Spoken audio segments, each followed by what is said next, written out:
5 medical tests your doctor orders after 70 that may do more harm than good. Let me ask you something. When was the last time your doctor said, "You know what?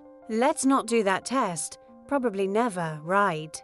Here's what I've learned after 30 years in medicine. More testing doesn't always mean better care, especially after 70.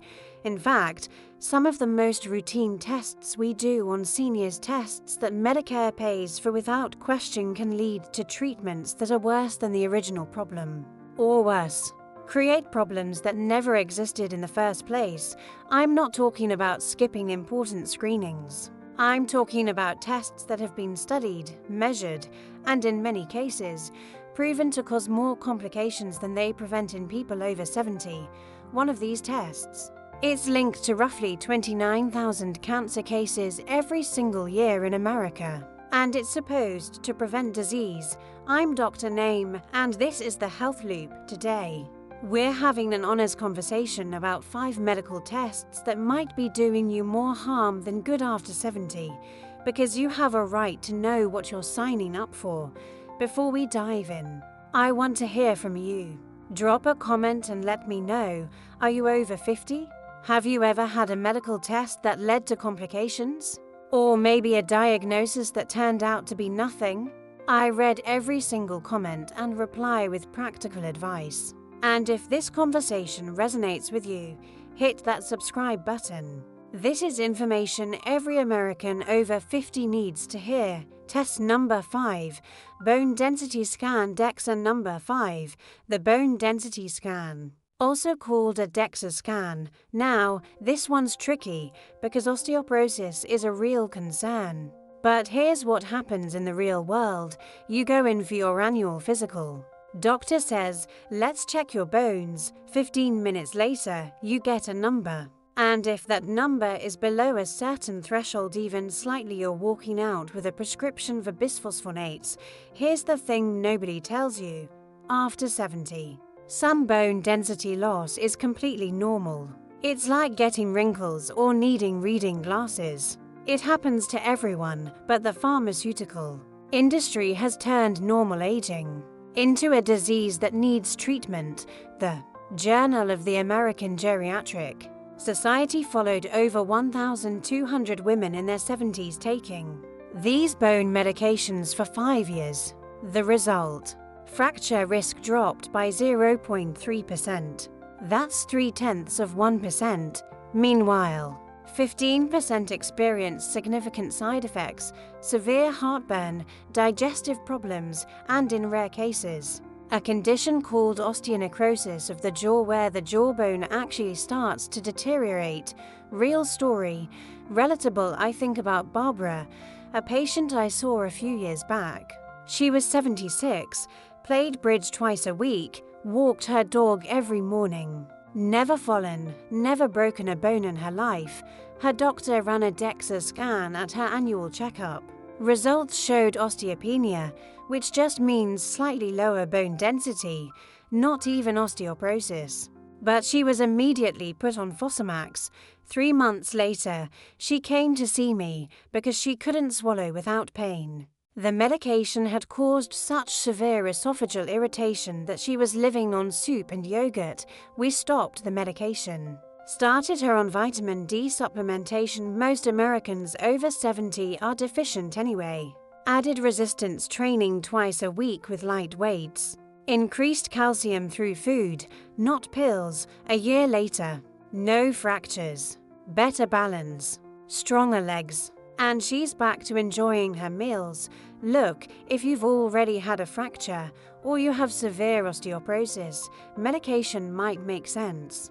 But for mild bone density changes with no symptoms, the research shows that exercise, vitamin D, and good nutrition work just as well without the risks. Ask your doctor, what's my actual fracture risk? And what happens if we try lifestyle changes first? Now, that next test. It can send you down a path that ends in brain surgery you never needed. Test number 4. Brain MRI for memory concerns. Number 4. The brain MRI for memory loss. We all forget things more as we age. Where'd I put my keys? What's that person's name again? It's frustrating, sure, but it's also normal. But here's what's happening in doctors' offices across America. Patient mentions forgetfulness. Doctor orders a brain MRI just to be safe. And here's where things go sideways. A 2021 study in Neurology Today looked at over 3,000 brain MR is done on people aged 70 to 85 with mild memory complaints. Guess what they found? 86% showed some kind of abnormality. Little white spots, slight brain shrinkage, something on the scan, but here's the kicker. Only 3% of those findings were actually linked to a treatable medical condition. That means 97% of people walked out of that appointment terrified they had dementia, when really they just had an aging brain. Which we all have. Personal story. Very relatable. I'll never forget Tom, 73 years old, retired engineer, sharp as a tack. But he told his doctor he'd been forgetting names lately. MRI showed white matter changes. His doctor didn't explain that these are completely normal after 70. Tom heard brain changes and assumed the worst. He stopped driving, stopped going to his Rotary Club meetings. His wife called me 6 months later because his anxiety had gotten so bad, he barely left the house. We did a simple cognitive screening test, the kind you do with paper and pencil in the office. Takes 10 minutes. His score, completely normal for his age. Those white spots on his MRI, just normal aging. We got him connected with a therapist for his anxiety, started him on some brain games, made sure he was staying hydrated and sleeping well. Within 3 months, he was back to his old self. Driving again. Go into meetings. Memory stable. Here's what the research actually says. Unless you have severe symptoms like sudden personality changes, seizures, or you're declining so fast your family's really worried, MRI rarely helps with mild memory loss. A simple cognitive test in your doctor's office is a much better first step. It's quick, it's accurate, and it doesn't cost $3,000. If your doctor suggests a brain MRI, ask, what will we do differently based on the results? If they can't give you a clear answer, you might not need the test, but this next test. It can land you on an operating table with a tube in your heart. Test number 3, cardiac stress test. Number 3, the cardiac stress test. This one's everywhere. You mention to your doctor that you get tired walking uphill, or you're a little more winded than you used to be. Next thing you know, you're on a treadmill with electrodes on your chest. Seems reasonable, right? Heart disease is serious. Better safe than sorry, except here's the problem. After 70, stress tests are wrong almost as often as they're right. Studies show that in adults over 70, the false positive rate can be as high as 40%.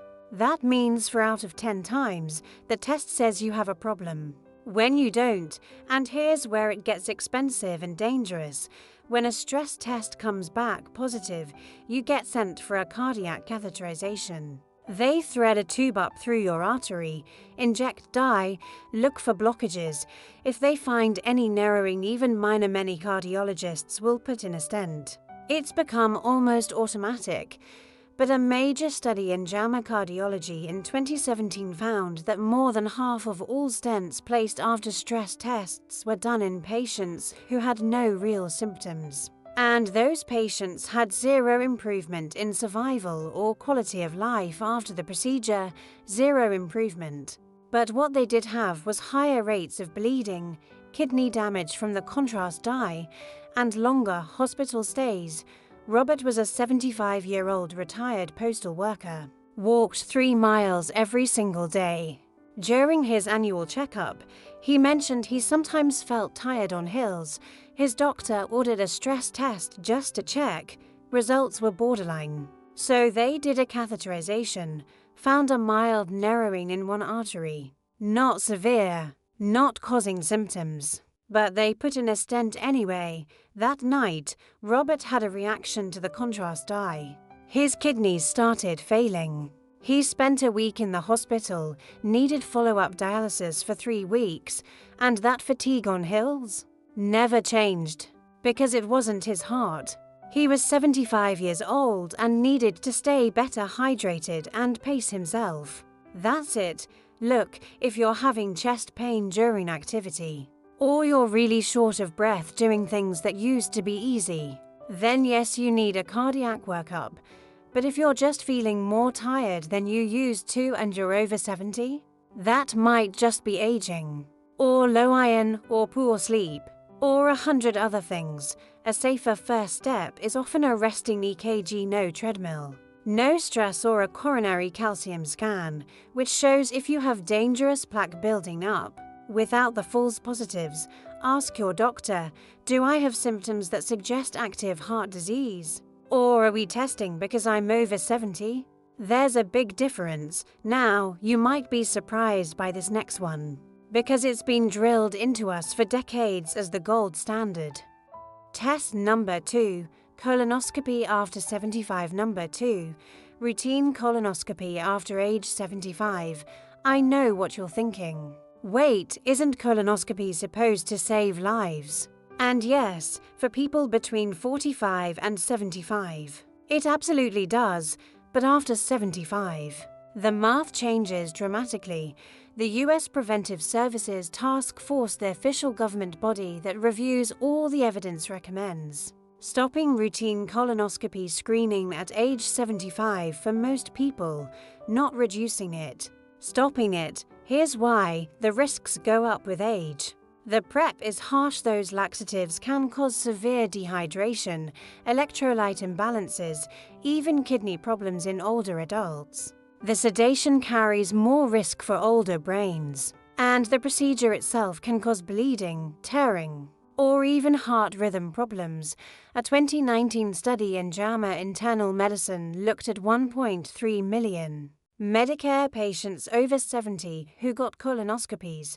For every 1,000 colonoscopies done in people over 75, only 2 lives were saved. But more than 20 people had serious complications. That's a 10-to-1 risk-to-benefit ratio.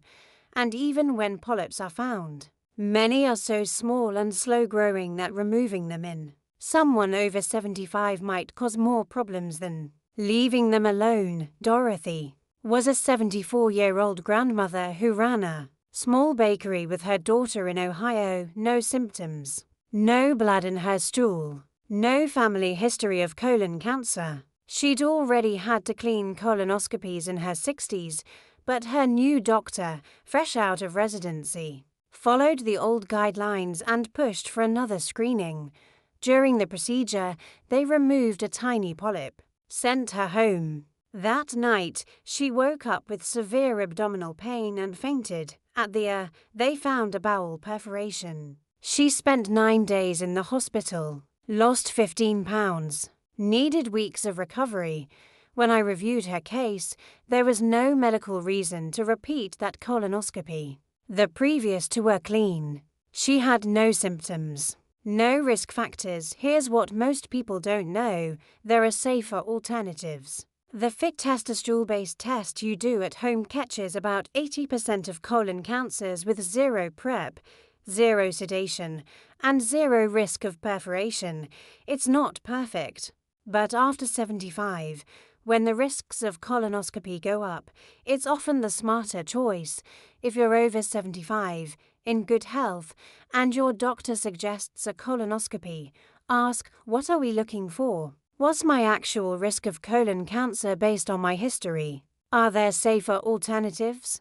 Don't let anyone make you feel like you're being irresponsible by asking questions. It's your body, but this last one, this is the one that keeps me up at night, because it's being marketed as premium preventive care, and it's literally causing the disease it claims to prevent. Test number 1, full body CT scans. Number 1, full body CT scans.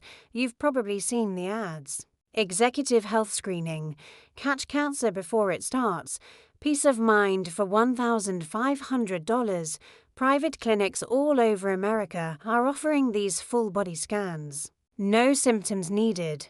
Just come in, get scanned head to toe, and walk out knowing everything's okay. Except here's what they don't tell you in those glossy brochures.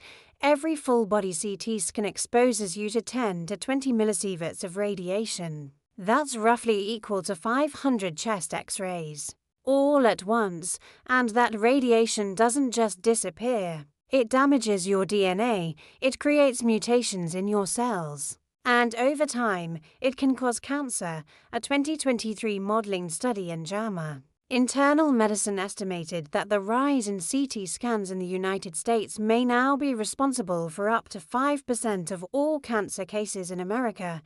Let me say that again, 5% of all cancers. That's about 29,000 cases per year. From a test that's supposed to prevent cancer. The irony would be funny if it wasn't so tragic, but the radiation is only part of the problem. These scans almost always find something, a tiny lung nodule, a spot on your liver, a cyst on your kidney, and 90% of the time, they're completely harmless, just normal aging, but once they're seen, the clock starts ticking. More scans, more radiation, biopsies, surgery, all for findings that would never have hurt you. James was an 81-year-old retired Air Force pilot. Still sharp, still active, played golf 3 times a week. He felt great. His daughter bought him a gift certificate for an executive health scan at a fancy clinic in Scottsdale. She thought she was doing something nice. The scan found a 4mm nodule in his lung, smaller than a pencil eraser.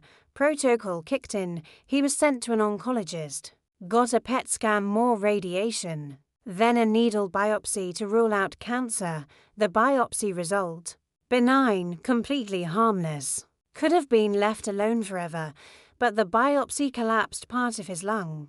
James spent 2 weeks in the hospital with a chest tube. Developed hospital-acquired pneumonia. Took for months to recover. He never played golf again. For a nodule that was never a threat, the American College of Radiology is crystal clear.